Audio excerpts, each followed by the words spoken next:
안녕하세요. 절대값TV의 명품 PD 한PD입니다. 자, 오늘은 노후를 위해서 손절해야 될 것 세 가지, 이 주제를 가지고 한번 이야기해 보겠습니다. 저희 시청자들도 5, 60대가 많아요, 생각보다. 자, 그래서 그분들을 위해서, 그리고 30, 40대 노후 준비를 위해서 노후 준비를 위한 프로그램을 가끔 제작을 하고 있어요. 앞으로도 많이 제작할 것이니까 보시고 빠른 노후 준비를 하시길 바래요. 노후 프로그램을 만드는 이유 중에 하나는, 제가 IMF 때 직장을 그만두고 저는 실질적으로 그때부터 준비를 했어요. 누구보다도 빠른 나이에, 그리고 아주 치열하게 노후 준비를 했어요. 노후 준비에 관한 한 글쎄요, 저만 빠르게 준비한 사람도 없을 것 같아요. 제가 IMF 때 직장 그만두자마자 그때 주식 투자할 때도 개인연금을 들었어요. 그 당시에도 개인연금, 앞으로 노후 되면 연금이 필요하다라고 생각을 해서 그때 한 개인연금을 2개 들었는데, 그때 2개 중에 하나는 지금 이미 받고 있어요. 55세 이후부터 돈을 주더라고요. 그거는 하나는 60세 이후에 하나 주고, 그러니까 55세 하나 받고 60세 하나 받고, 그렇게 2개 받는 거죠, 개인연금을. 그 다음에 제가 이제 64세부터인가 65세부터 국민연금이 나오거든요. 자, 그때 또 받고, 그러니까 저는 개인연금 2개, 국민연금 하나, 이제 그렇게 준비를 했고, 그 다음에 저는 직장을 다니다 안 다니다 그러지 않았습니까? 공인중개사도 했고. 자, 그렇게 하다 보니까는 노후를 어떻게 준비해야 되는지를 누구보다도 잘 알아요. 자, 그런 경험을 가지고 여러분들에게 이야기를 하는 거예요. 제가 그리고 그런 분들을 많이 봤잖아요. 많이 봤으니까 제가 살아오면서 느꼈던 것을 이야기하는 거니까, 경험에서 나오는 얘기니까 여러분들은 들으시고 잘 판단하시고 준비를 하셨으면 좋겠어요. 자, 근데 제가 요즘 느끼는 것 중에 하나가, 예전에는 이제 우리가 80세, 지금 평균 나이가 한 85세, 86세, 그 정도 사시잖아요. 그래서 우리 시대는 100세 이상을 산다, 그렇게 낙관적으로 생각을 했는데, 코비드 이후에 여러 가지 상황을 보니까 꼭 그렇지만 않은 것 같아요. 그건 건강할 때, 어떤 사건, 사고가 없을 때, 전염병이 없을 때, 100세까지 살 수 있지만, 지금은 코로나 걸리면 나이 드신 어르신들은 많이 돌아가셨잖아요. 자, 그렇고, 최근에 또 그 인플레이션이라는 게 오면서, 물가가 폭등했잖아요. 그러면 연금 가지고 생활하시는 분들도 그 연금이 반토막이 난 거예요. 예를 들어서 200만 원 가지고 생활했는데, 물가가 30% 폭등했어. 그러면 한 30% 정도 수입이 줄어든 거예요. 그러니까 앞으로도 수많은 그 리스크가 우리 노후 앞에 있다라는 거예요. 지금 어떤 다른 전염병이 또 발생할 수도 있고, 많은 위험들이 우리 노후에 있다라는 걸 먼저 인식을 하셔야 돼. 평탄한 우리가 계획한 대로의 노후가 안 된다라는 거예요. 자, 그러니까 우리는 더욱 철저히 준비를 할 수밖에 없어요. 코비드, 또 인플레이션. 과거에는 연금이 우리 생활을 보장한다고 했는데 연금이 보장해주지 않는다. 자, 그리고 코비드 이후에는 건강관리가 굉장히 중요하다. 그 정도 반드시 아셔야 되고, 그리고 우리가 준비가 안 되면은 그냥 연금 가지고 나는 평범하게 살겠다라고 생각을 했어요. 자, 그런데 만약에 이제 코비드가 왔거나 내가 아프거나 부인이 아프거나 자식들은 도와주지 않으니까, 자기들 먹고 살기 바쁘니까.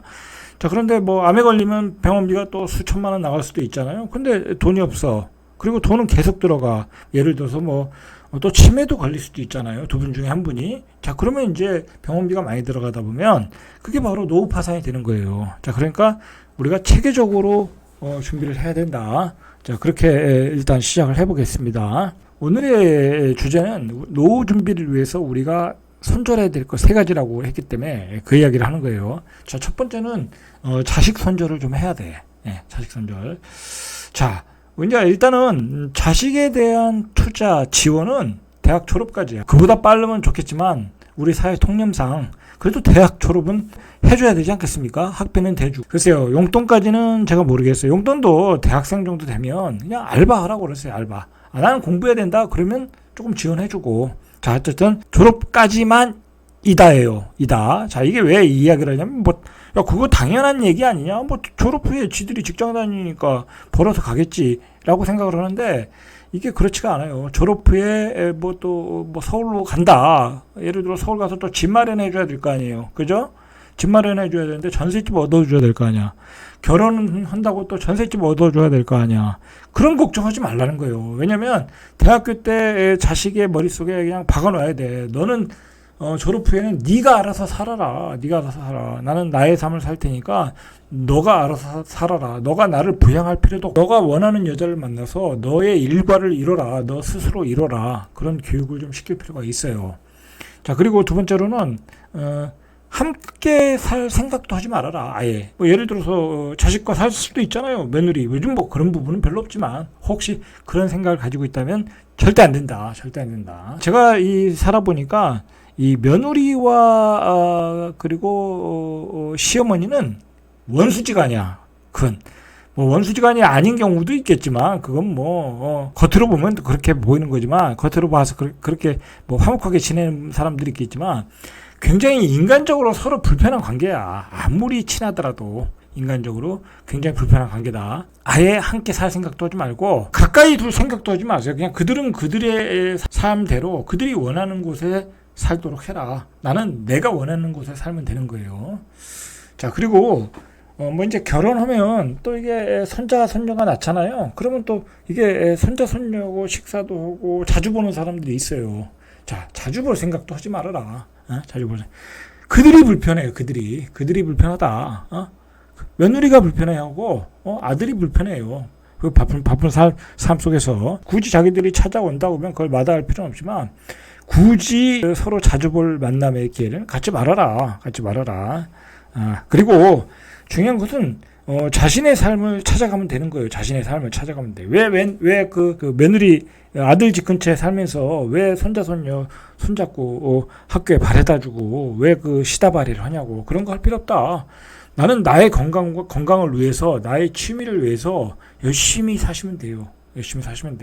그게 자식을 위한 거고 나를 위한 거예요. 서로가 이제 헤어지는 거야. 걔도 결혼하면, 자식도 결혼하면 일가를 이루고 사는 거고, 나는 나의 노후의 삶, 내가 생각하는 행복한 삶의 마무리를 위해서, 나의 와이프를 위해서 사는 거예요. 나의 자식을 위해서 사는 것도 아니고 나의 손자를 위해서 사는 것도 아니야. 평생 나를 위해 봉사했던 와이프와 평생 일했던 나를 위해서 노후를 행복하게 사셔야 된다는 거예요. 자, 그렇게 사시라는 얘기예요. 자, 그리고 자식에게 절대로 내 자산이 얼마다라는 걸 알려주지 말아라. 알려주지 마라. 아예 나는 너한테 재산을 주지도 않겠다라고 못을 박으세요. 나는 나를 위해서 식사를 준비해줬던 나의 와이프를 위해서 평생 나는 그 돈을 다 쓰고 가겠다라고 이야기하세요. 그리고 너는 네가 알아서 돈을 벌어라 라고 하세요. 자, 그렇게 깔끔하게 정리하는 게 중요해요. 자, 자식은 그냥 손절하세요. 그냥 결혼하면 너는 너의 삶을 그려가라. 나는 나의 삶을 그려가겠다. 그렇게 하셔야 돼. 그리고 두 번째로 친구를 선절해야 돼요. 자, 가끔 이제 고등학교 동창들, 중학교 동창들, 뭐 대학교 동창들, 자, 그렇게 만나시는 분들이 있어요. 뭐 그게 또 취미이신 분들이 있어. 뭐 그게 맞으시는 분들은 그것 자체가 즐거움이신 분들은 그렇게 사시면 돼요. 뭐 직장 동료도 만나시는 분들도 있더라고요. 자, 그런데 대부분의 사람들이 과거의 친구를 만나는 것을 그렇게 즐겁게 생각하지 않아요. 한두 번 갔다 오면. 그리고 이제 그런데 이제 또 옛날 친구가 또 그냥 또 그리워. 가끔 얼굴은 또 보고 싶어. 그래서 그냥 얼떨결에 가고 자꾸 모임에 가는데 불편함을 느끼고 돌아와. 자, 그렇다고 하면 이게 즐겁지가 않은 거예요. 자, 그리고 친구들의 삶은 친구들은 과거의 삶이에요. 만나봐야 과거의 삶에 머무르고 있는 거야.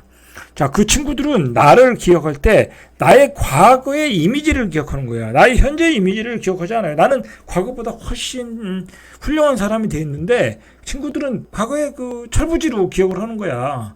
자, 그러니까 이게 서로가 동상이몽이 되는 거예요. 그러니까 만나면 피곤한 거야. 그리고 내가 잘 나가 그들보다. 그러면 그 친구들은 야, 네가 돈을 써라. 뭐 그렇게 얘기가 또 되면 또 나가기가 싫어. 자, 그러니까 서로가 어차피 지금 만나면 다른 레벨 속에 살고 있는 거예요. 다른 레벨. 잘 나가는 친구가 있고 못 나가는 친구가 있다. 서로가 이제 안 맞는 거야. 어렸을 때는 서로가 가정 환경도 맞고 서로가 교육 환경도 맞고 어떤 공부의 수준이 비슷했으니까 만났지만 지금은 안 그렇다. 서로가 다른 객체가 되어 굳이 만날 필요 없다. 친한 친구, 서로 마음이 맞는 친구만 한두 명 연락하면 되는 거예요. 굳이 과거의 친구들을 만나서 항상 피곤한 감정을 갖고 오지 말아라. 자, 사람은 절대 바뀌질 않아요. 그들은 바뀌지 않아요. 자, 그러면 누구와 만나느냐? 만나는 건 중요한 거예요. 커뮤니티를 갖는 것은 취미와 내 수준에 맞는 사람, 내 수준보다 높은 사람을 만나면 되는 거예요. 예를 들어서 취미라는 게 있잖아요. 골프가 될 수도 있고, 그 생활체육에서 권장하는 파크 골프가 될 수도 있고, 뭐 조기 축구가 될 수도 있고, 탁구가 될 수도 있고. 자, 그런 취미로 어울리는 사람들을 만나면 되는 거예요. 내 수준보다 높은 사람을 만나서 나를 업그레이드 시켜야죠, 자꾸. 자, 그리고 내 지역에서 가까이 있는 사람들을 만나야죠. 예를 들어서 친구를 만난다고 하면 뭐 어디 서로가 한 군데 장소를 정해서 만나야 될 거 아니에요. 서로가 사는 장소가 다 틀리다 보니까 그 얼마나 불편해요. 내 지역 주민들과 어울려라 차라리. 자, 그러면서 자기 사업을 보다 원활하게 돌아가게 하고, 아니면 뭐 성당에서 만나든지 교회에서 만나든지, 자, 그렇게 해서 서로가 공감대를 갖는 사람들을 맞으면서 커뮤니티를 갖는 게 좋다. 친구는 이제 과거의 삶이라는 거예요. 과감히 손절해라. 괜히 마음 상하지 마시고. 그리고 세 번째로 형제 손절이에요.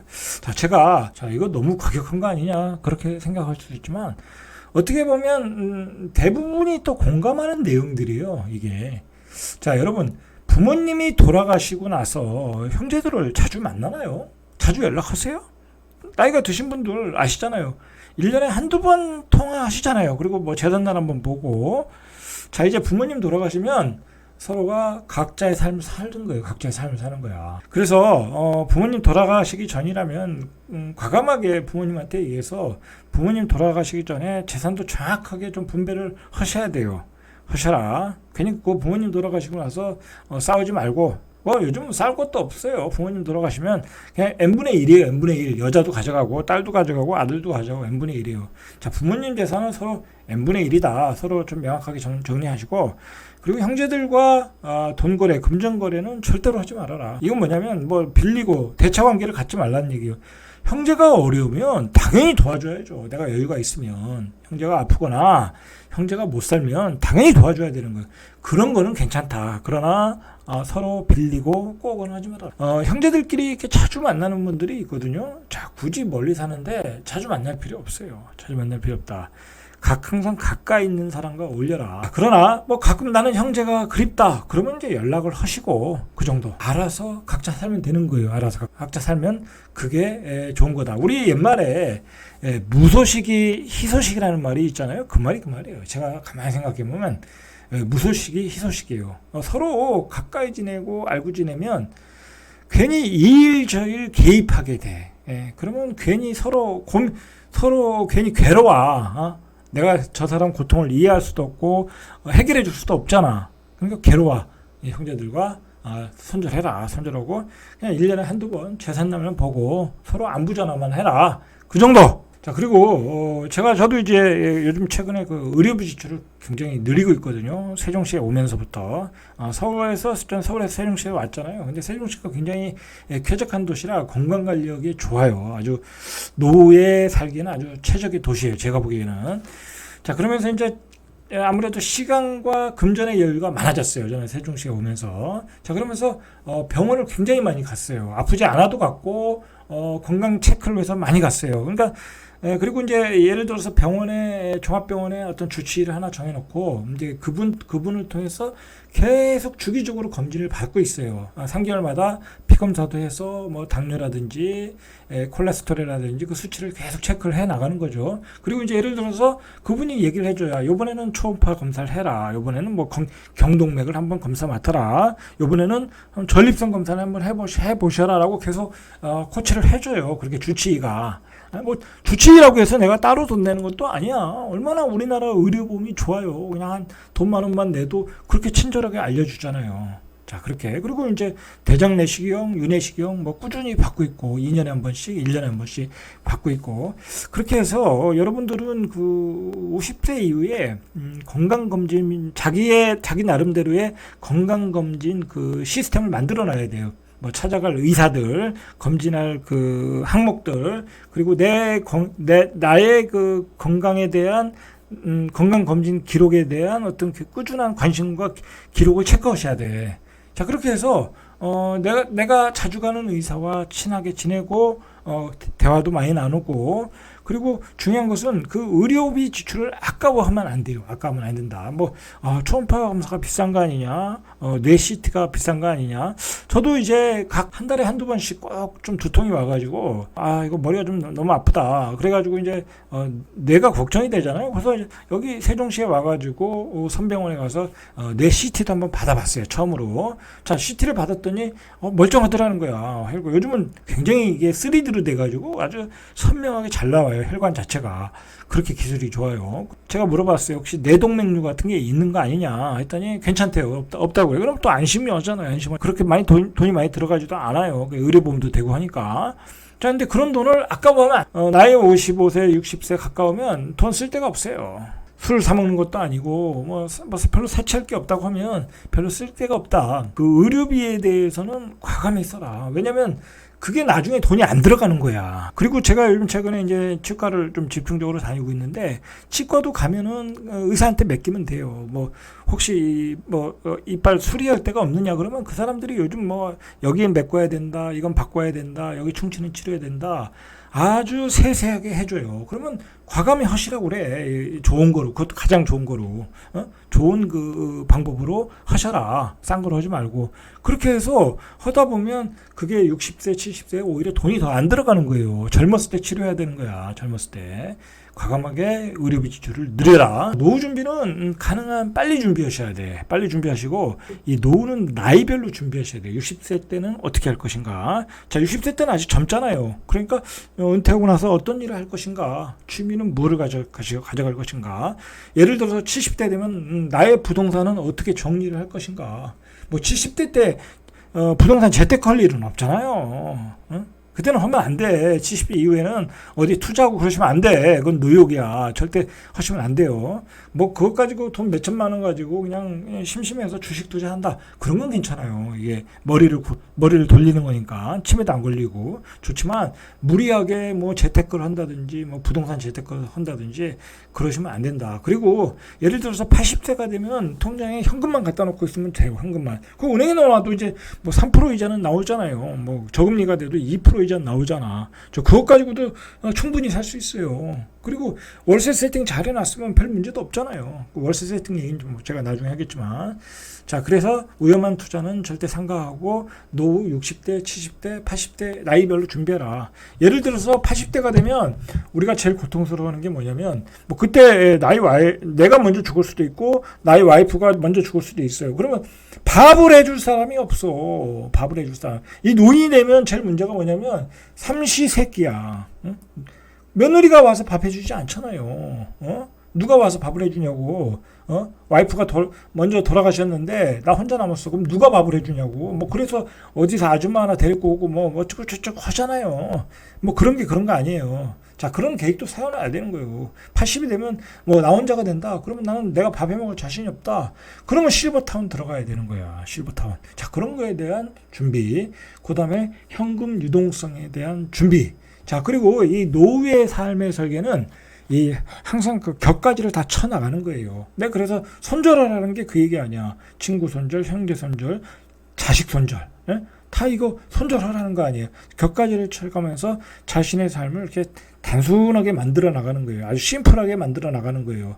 그런 단순한 시스템을 만들어 나가는 작업을 하시길 바랍니다. 이상 절대값 TV의 명품 PD 한PD였습니다.